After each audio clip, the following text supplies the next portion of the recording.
Veg biryani ఇష్టం లేని వాళ్ళు ఎవ్వరూ ఉండరు.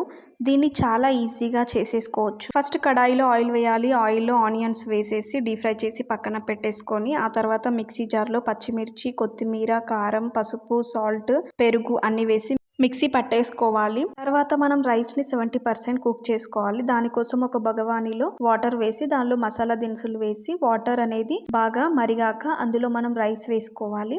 ఆనియన్స్ డీప్ ఫ్రై చేసిన ఆయిల్‌లోనే మనము కొద్దిగా జీలకర్ర, ఆవాలు, పచ్చిమిర్చి, కరివేపాకు, కట్ చేసుకున్న ఆలు అండ్ క్యారెట్ వేసి కొద్దిగా సాల్ట్ వేసి ఉడకనివ్వాలి. తర్వాత మనం మిక్సీ పట్టేసిన పేస్ట్‌ను దానిలో వేయాలి.